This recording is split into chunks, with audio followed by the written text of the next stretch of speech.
तो जय हिंद फ्रेंड्स। आज की इस वीडियो में हम लोग फंडामेंटल राइट्स के अपने आर्टिकल 19 को कंटिन्यू करने वाले हैं। हम लोगों ने आर्टिकल 18 तक, आर्टिकल 18 तक फंडामेंटल राइट्स पढ़ लिए थे और आर्टिकल 19 से हम लोग स्टार्ट कर रहे होंगे।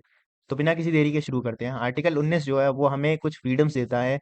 तो article 19 is protection of certain rights regarding freedom of speech and etcetera. अब इस एक्सेट्रा में और क्या क्या आता है वो सभी हम लोग देखेंगे। तो आर्टिकल 19 का सब क्लॉज 1 जो है वो हमें 6 प्रकार की फ्रीडम देता है। सबसे पहली फ्रीडम वो क्या देता है? स्पीच एंड एक्सप्रेशन की, बोलने की, अपना मत रखने की। ये सारी फ्रीडम हमें कौन देता है?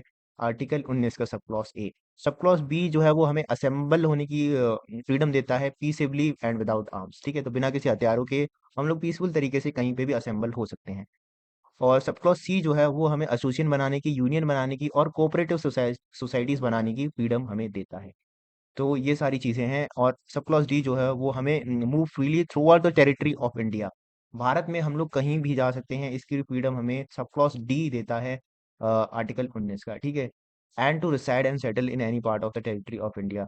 तो सब क्लॉज़ ई जो है वो हमें रिसाइड एंड सेटल होने की फ्रीडम देता है किसी भी पार्ट के इंडिया में। तो यहाँ पर A B C D E and F जो है वो गायब है। A B C D E F जो है वो गायब है। फिर डायरेक्ट जो है जी है। एफ में क्या था? हमें प्रॉपर्टी का राइट मिला हुआ, तो राइट टू प्रॉपर्टी था इसमें, तो वो जो है वो डिलीट कर दिया गया by 44th constitutional amendment act. तो ये याद रखना, 44th कॉन्स्टिट्यूशनल अमेंडमेंट एक्ट के थ्रू इसको डिलीट कर दिया था 1978 में। तो फ्रीडम ऑफ प्रॉपर्टी था उसमें, तो वो हट चुका है। और उसको हम लोगों ने फिर आर्टिकल 300 ए में फिर इसको डाल दिया था। तो ये जो है वो तुम लोग याद रखना। ए बी सी डी, फिर ई है, फिर हमारा एफ जो है वो नहीं है, वो हमारा फिर जी आएगा डायरेक्ट। तो जी जो है वो हमें क्या देता है? वो हमें प्रैक्टिस ऑफ एनी प्रोफेशन और to carry out any occupation, trade और बिजनेस। हम लोग भारत में कोई भी प्रैक्टिस कर सकते हैं, किसी भी प्रोफेशन को हम लोग चुन सकते हैं, कोई भी ऑक्यूपेशन कर सकते हैं, ट्रेड कर सकते हैं और बिजनेस कर सकते हैं। तो ये सारी जो फ्रीडम्स तुम लोगों ने पढ़ी, ये सारी फ्रीडम्स के हिसाब से तो भाई तुम बहुत कुछ कर सकते हो, मतलब किसी को भी कुछ भी बोल दो। तो ये इन सारी चीज़ों को के लिए हमारे ऊपर जो है सरकार ने रेस्ट्रिक्शंस भी लगाई हुई हैं, यानी कि हम लोग ऐसे ही मुंह उठा के कुछ भी नहीं कर सकते। तो सरकार ने कुछ रीजनेबल रेस्ट्रिक्शंस लगाए हुए हैं हमारे संविधान के थ्रू। तो उन रीजनेबल रेस्ट्रिक्शंस को भी हम लोग पढ़ेंगे। तो अब हम लोग देखते हैं कि रीजनेबल रेस्ट्रिक्शंस जो हैं वो क्या क्या लगा रखी हैं। तो सबसे पहले हम लोग आर्टिकल 19 के सब क्लॉज 1 सब क्लॉज ए की बात करेंगे, जो कि हमें freedom of speech and expression देता है, यानी कि बोलने की आज़ादी, खुद को एक्सप्रेस करने की आज़ादी। अब हम अपने व्यूज, अब इसके अंतर्गत हम लोग क्या कर सकते हैं? इसके अंतर्गत हम लोग अपने व्यूज, अपने ओपिनियंस, हम लोग अपने ओपिनियंस और बिलीफ्स जो हैं वो कहीं पे भी फ्रीली जो है हम लोग रख सकते हैं। तो आर्टिकल 19 जो है वो हमें अपनी आज़ादी देता है, अपने व्यूज़, अपने ओपिनियंस, अपने बिलीफ को कहीं पे भी रखने के लिए थ्रू वर्ड्स। हम लोग कैसे अब इन सारी चीज़ों को, अपने बिलीफ्स हैं, अपने जो ओपिनियंस हैं, उनको कैसे रख सकते हैं? तो वर्ड्स में एक्सप्रेस कर सकते हैं हम लोग, राइटिंग्स राइटिंग्स में कर सकते हैं, एंड प्रिंटिंग, बाय प्रिंटिंग में कर सकते हैं हम लोग, एंड लिथोग्राफी में भी कर सकते हैं, यानी कि पत्थर पे लिख के भी हम अपने आइडियाज़ हैं, व्यूज़ जो हैं उनको एक्सप्रेस कर सकते हैं। लिथोग्राफी में कर सकते हैं या फिर किसी और अदर मीन्स से भी कर सकते हैं, यानी कि हम लोग अदर मीन्स में क्या-क्या आ जाएगा हमारा? वही सोशल मीडिया आ गया, फेसबुक, ट्विटर। तो हम लोग ट्विटर जो कि अब एक्स हो चुका है, तो एक्स पे हम लोग ट्वीट कर सकते हैं, यूट्यूब पे अपनी वीडियो डाल सकते हैं। तो ये सारी जो फ्रीडम है वो आर्टिकल 19 का सब क्लॉज़ ए हमें देता है। अब ये जो इतनी सारी हमें फ्रीडम मिली है, इनको यूज़ करते वक़्त हमें कुछ चीज़ों का ध्यान में रखना पड़ेगा। तो किस चीज़ों को ध्यान में रखना पड़ेगा? वही जो है, वो ही हमारे क्या हैं? रीज़नेबल ग्राउंड्स ऑफ रिस्ट्रिक्शंस हैं। तो हम इन आज़ादी का यूज़ करते वक़्त हमें कुछ चीज़ दिमाग में रखनी पड़ेंगी, और वो क्या-क्या हैं? Sovereignty and integrity of India. यानी कि जब हम लोग कुछ भी ऐसी चीज़ बोल रहे हों या फिर कहीं पे भी लिख रहे हों, तो हमें ध्यान रखना है sovereignty and integrity of India को ध्यान में रख के हमें बात बोलनी है, कि हमारी इंटीग्रिटी ऑफ इंडिया और सोवरेनिटी पे कोई आँच ना आने पाए। तो भारत के खिलाफ तुम हम लोग कुछ नहीं बोल सकते, and security of the state, वही स्टेट की सिक्योरिटी जो है उसको किसी भी प्रकार की हानि नहीं होनी चाहिए। तुम जैसे भी स्पीच एंड एक्सप्रेशन अपनी यूज़ करो। Friendly relations with foreign states, तो जो फॉरेन स्टेट्स हैं उनके साथ, उनके उनके रिलेशन में हमारी कोई खटास नहीं आनी चाहिए, तुम जब अपनी स्पीच एंड एक्सप्रेशन यूज कर रहे हो। अगर कुछ तुम लोग ऐसा कुछ कर सकते हो, करते हो, तो फिर तुम्हारे ऊपर जो है एक्शन लिया जा सकता है। पब्लिक ऑर्डर को कोई हानि नहीं होनी चाहिए, यानी कि जो पब्लिक है उसको, पब्लिक को जो है वो कोई समस्या नहीं होनी चाहिए, जो तुम लोग स्पीच एंड एक्सप्रेशन अपना यूज कर रहे हो उसके। डिसेंसी एंड मॉरालिटी, डिसेंसी और मॉरालिटी का हमें ध्यान रखना है जब हम लोग अपनी स्पीच एंड एक्सप्रेशन को यूज कर रहे हैं। कंटेम्प्ट ऑफ कोर्ट, कोर्ट की अवमानना मत कर देना अपना जो भी तुम लोग यूज कर रहे हो। एंड डिफेमेशन नहीं कर सकते हम लोग किसी का, यानी कि किसी पे हम लोग ऐसे ही आरोप प्रत्यारोप नहीं लगा सकते। And incitement to an offence, यानी कि किसी को भड़का नहीं सकते कोई ऑफेंस करने के लिए। तो ये सारे क्या थे, ये सब रीजनेबल ग्राउंड्स ऑफ रेस्ट्रिक्शन थे जो हमें अपने दिमाग में रखने पड़ेंगे जब हम लोग freedom of speech and expression अपनी यूज कर रहे हो। तो ये आर्टिकल 19 के सब क्लॉज 2 में ये जितनी भी सारी रेस्ट्रिक्शंस हैं, आर्टिकल 19 के सब क्लॉज 2 में ये सारी रेस्ट्रिक्शंस दी हुई हैं।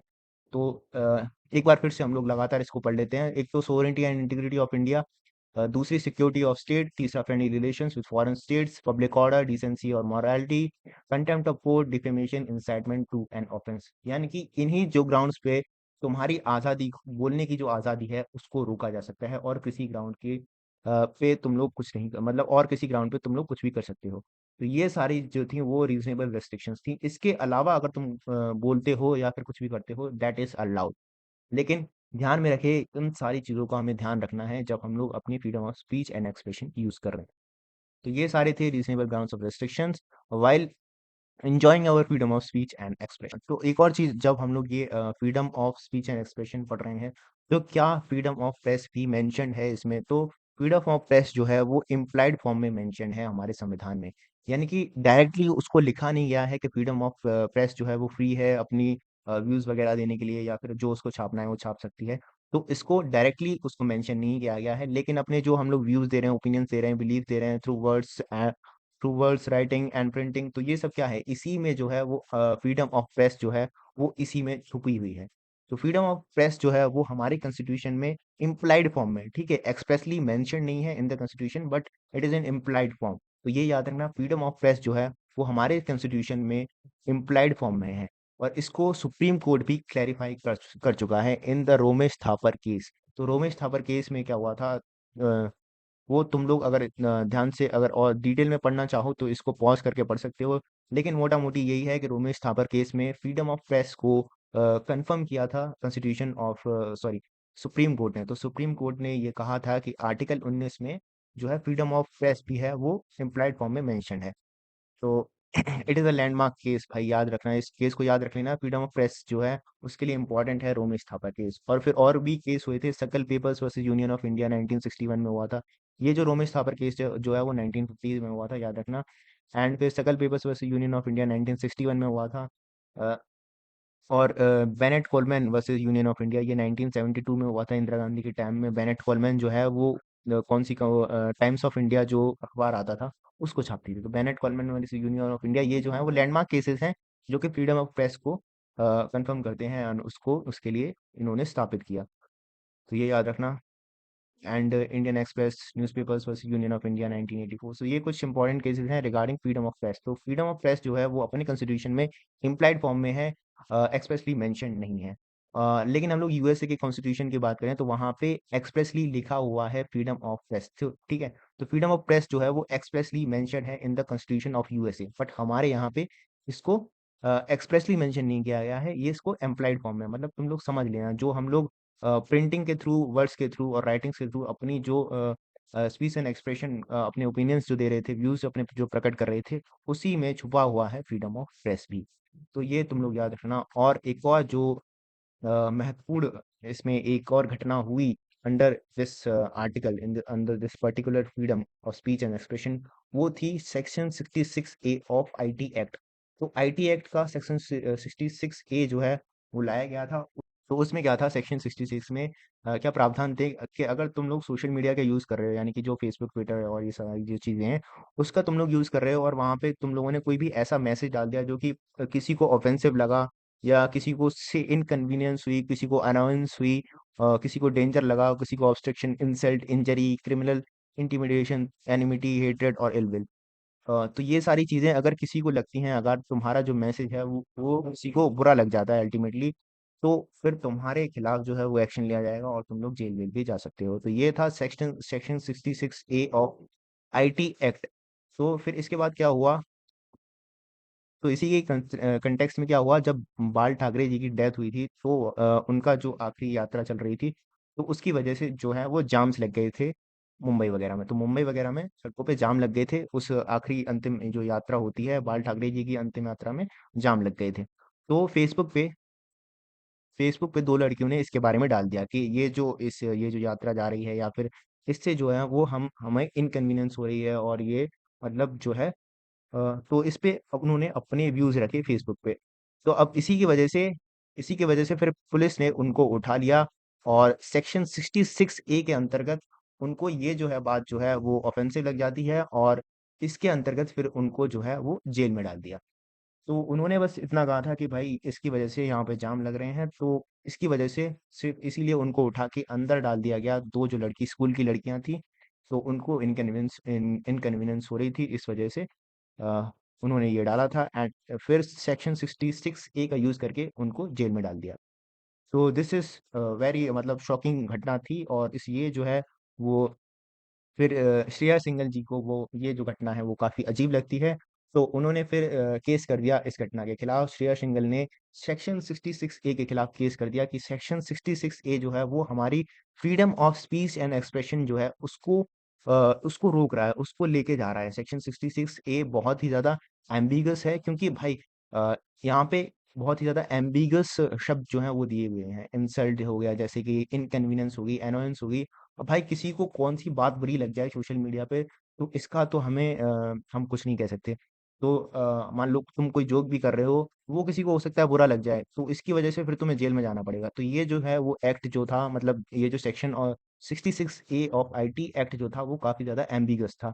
तो इसी को मुद्दा बनाया श्रेया सिंघल ने, और इस पे यूनियन ऑफ इंडिया मतलब इसके खिलाफ जो है वो सुप्रीम कोर्ट चली जाती हैं। तो सुप्रीम कोर्ट में फिर क्या हुआ, section 66 A of IT act को जो है सुप्रीम कोर्ट ने फिर अनकंस्टिट्यूशनल घोषित कर दिया, और इसको स्ट्राइक डाउन कर दिया, इसको जो है आईटी एक्ट से निकाल दिया। आईटी एक्ट जो था उसको पूरा नहीं निकाला, लेकिन उसका जो 66 ए पार्ट जो था वो वायलेट कर रहा था freedom of speech and expression, इसीलिए इसको फिर जो है इसको हटा दिया गया फ्रॉम आईटी एक्ट। तो पर्टिकुलरली इस सेक्शन को हटाया गया है, ना कि पूरे आईटी एक्ट को। इसी को बोलते हैं, मतलब जब जब किसी चीज में से कुछ पर्टिकुलर चीज जो है वो काम की नहीं होती, उसको हटाने को हम लोग बोलते हैं सेवरेबिलिटी। तो इसी इसी जो कॉन्सेप्ट है उसको बोलते हैं डॉक्ट्राइन ऑफ सेवरेबिलिटी।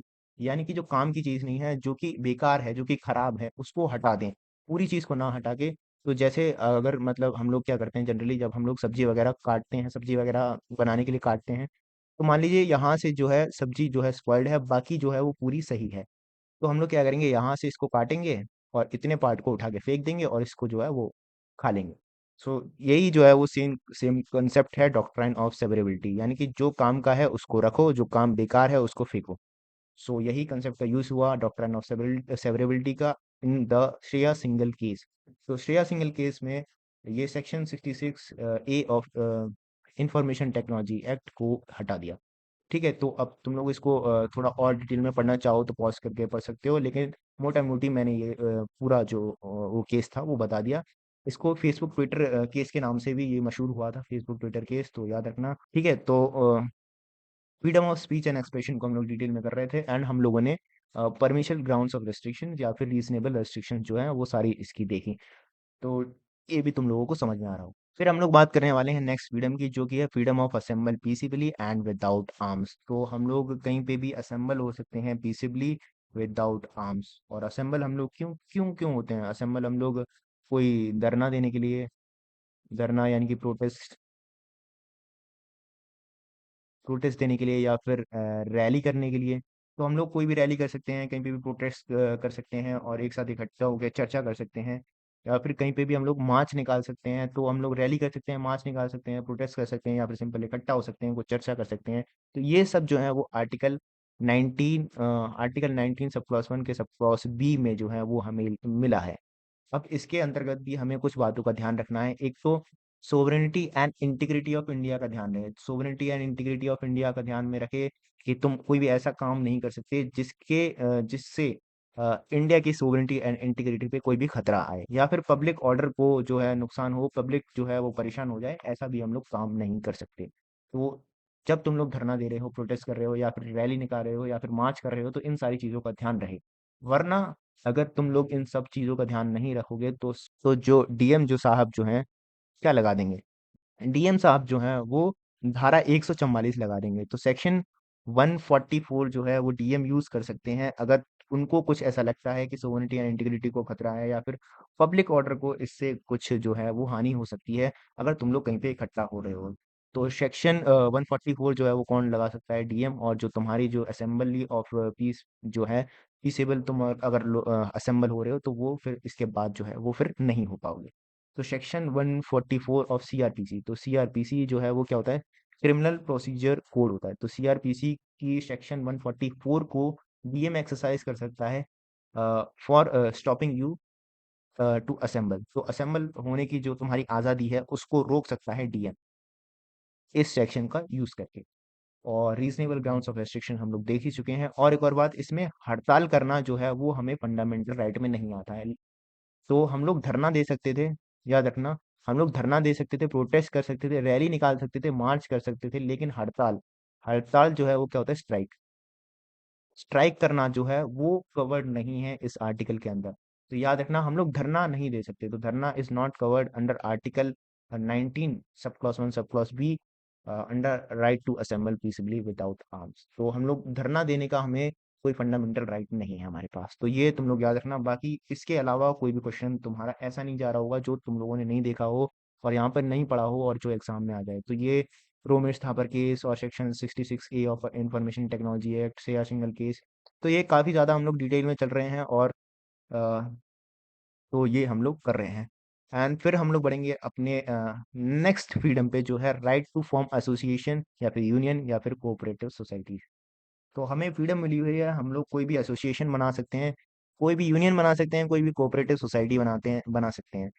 लेकिन ध्यान में रही, लेकिन वही कुछ बातों का हमें ध्यान में रखना है। हम लोग कोई भी ऐसी चीज़ नहीं कर सकते जो कि सोवरेनिटी एंड इंटीग्रिटी के अगेंस्ट में हो, पब्लिक ऑर्डर के खिलाफ हो या फिर मोरालिटी के खिलाफ हो। तो यानी कि तुम ऐसे ही कोई ऑर्गेनाइजेशन नहीं बना सकते जो कि मतलब काइंड ऑफ टेररिस्ट ऑर्गेनाइजेशन नहीं बना सकते, मस्कर तैयबा, लश्कर तैयबा। तो ये सारी चीज़ें हम लोग नहीं कर सकते।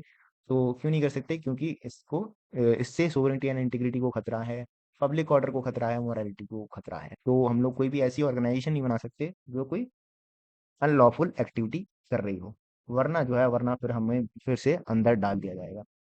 तो इसके अंतर्गत ये सारी हम लोग चीज़ें कर सकते हैं। और जो कोऑपरेटिव सोसाइटी का जो ये जो शब्द इसमें कोऑपरेटिव सोसाइटी है, ये याद रखना, ये 97th कॉन्स्टिट्यूशनल अमेंडमेंट एक्ट के थ्रू आया था। तो 97th कॉन्स्टिट्यूशनल अमेंडमेंट एक्ट के थ्रू कोऑपरेटिव सोसाइटी को इस आर्टिकल में डाला गया था। तो और ये 97th कॉन्स्टिट्यूशनल अमेंडमेंट एक्ट कब आया था? 2011 में आया था। तो कोऑपरेटिव सोसाइटी बनाने की आज़ादी को 97वें संविधान संशोधन के अंतर्गत 2011 में ऐड किया गया था। तो इन सभी बातों का हम लोगों को ध्यान रखना है।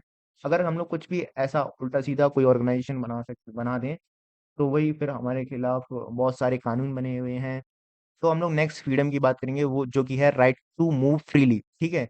तो right to move freely within the territory of India. तो भारत की टेरिटरी में हम लोग कहीं पे भी जा सकते हैं। और इसके कुछ रीजनेबल ग्राउंड्स ऑफ रेस्ट्रिक्शंस क्या हैं? वही कि इंटरेस्ट ऑफ जनरल पब्लिक को कोई दिक्कत नहीं होना चाहिए अगर तुम लोग कहीं भी जाओ, लेकिन जनरल पब्लिक को कोई परेशानी नहीं होनी चाहिए। या फिर protection of interest of scheduled tribe. तो तुम लोग आदिवासी जो होते हैं उनके एरियाज में भी तुम लोग नहीं जा सकते अगर उनका जो इंटरेस्ट है वो किसी तरीके से वायलेट हो रहा है, तो वहाँ पे भी हम लोग नहीं जा सकते। और भी कुछ ऐसी जगहें हैं जैसे कि मिलिट्री एरिया हो गए, डिप्लोमेटिक एरिया हो गए, या फिर कुछ बायोस्फीयर रिजर्व और नेशनल पार्क वगैरह, वहाँ पे भी हमें रेस्ट्रिक्ट किया जा सकता है हमारी राइट टू मूव फ्रीली और reside and settle in anywhere in India. तो राइट टू मूव फ्रीली जो है वो सब क्लॉज डी में आता है, और reside and settle in anywhere in India जो कि है वो सब क्लॉज ई में आता है। लेकिन रीजनेबल ग्राउंड्स ऑफ रेस्ट्रिक्शन जो है वो दोनों फ्रीडम के एक ही हैं, तो इसलिए इसको एक ही कॉलम में मैंने डाल दिया है। तो हम लोग कहीं पे भी रह सकते हैं, कहीं को भी जा सकते हैं, बस इंटरेस्ट ऑफ जनरल पब्लिक का ध्यान रखना, और शेड्यूल ट्राइब और शेड्यूल ट्राइब के जो इंटरेस्ट है उनको नुकसान नहीं होना चाहिए। तो आदिवासी लोगों के इलाके में नहीं जा सकते हम लोग। बाकी और मतलब कुछ डिप्लोमेटिक एरियाज हो गई, कुछ मिलिट्री एरिया हो गए, तो तुम लोग वहां पे जाके सेल्फी वगैरह और ये तुम लोग फ्रीली वहां पे नहीं जा सकते।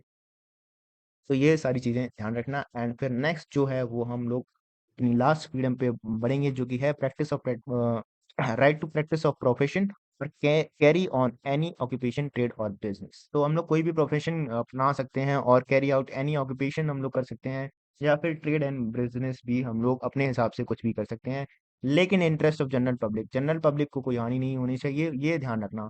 तो हम लोग कोई भी ऐसा काम नहीं कर सकते, जैसे कि किसी को मतलब सुपारी उपारी लेने का काम हम लोग नहीं कर सकते, कि किसी को निपटाने की जो हम लोग चीजें करने लग जाएं। तो ये सारी जिस चीजें हैं वो हम लोग नहीं कर सकते। एंड बस बाकी कुछ भी करो, तुम कोई भी बिजनेस करो, कोई भी ट्रेड करो, कोई भी ऑक्यूपेशन करो, ये हमें आर्टिकल 19 के सब क्लॉज 1 सब क्लॉज जी से हमें मिल जाता है।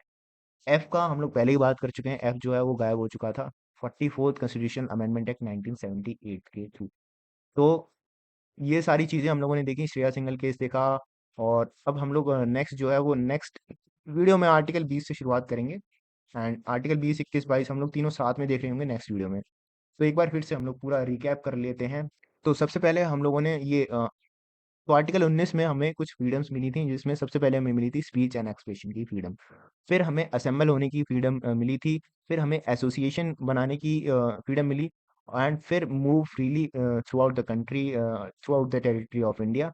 फिर रिसाइड एंड सेटल की बात हो गई, रिसाइड एंड सेटल की बात हो गई। एंड फिर लास्ट में practice of profession and carry out any occupation trade और बिजनेस। तो ये इसको हम लोग, तो इसके लिए एक बहुत ही ज़्यादा फेमस जो है वो ट्रिक बनी हुई है याद करने के लिए। तो जो कि है साम, SAAM, साम रिसाइड्स इन पोलैंड। तो ऐसे ही तुम लोग याद रख सकते हो, साम रिसाइड्स इन पोलैंड। तो ऐसे क्या हो जाएगा स्पीच एंड एक्सप्रेशन, ए से क्या हो जाएगा असेंबल। तो असेंबल लेकिन असेंबल और एसोसिएशन में तुम लोग कंफ्यूज हो सकते हो कि असेंबल पहले आएगा या एसोसिएशन आएगा। तो इसको याद रखने का बस सीधी सीधी यही बात है कि भाई एसोसिएशन हम लोग कब बनाएंगे, जब पहले असेंबल हो जाएंगे, जब एक जगह पे इकट्ठा होंगे सारे लोग, उसके बाद कोई एसोसिएशन बनेगा। तो असेंबल पहले आएगा, फिर एसोसिएशन, एंड फिर मूव फ्रीली मूवमेंट, फिर अपना रिसाइड एंड सेटल, एंड फिर प्रोफेशन। तो साम रिसाइड्स इन पोलैंड। तो साम रिसाइड्स इन पोलैंड ट्रिक को तुम लोग याद करके सारी चीजें याद रख सकते हो। ये हो जाएगा ए, ये बी, ये सी, फिर डी, फिर ई, और फिर एफ जो है वो याद रखना, एफ को हम लोगों ने फेंक दिया है। एफ को याद रखना, एफ जो है वो ओमिटेड है, और एफ की जगह फिर आ जाएगा जी। तो ये था पूरा आर्टिकल 19। बाकी वीडियो में कोई मिस्टेक हुई हो या फिर आपको कोई सुझाव हो तो कमेंट करके जरूर बताएं। और कहीं से नए आए इस चैनल पे तो सब्सक्राइब तो कर दिए ना। बाकी वीडियो पसंद पसंद आ रही हो तो दोस्तों के साथ शेयर वेयर करते ना। मिलते हैं नेक्स्ट वीडियो में। जय हिंद।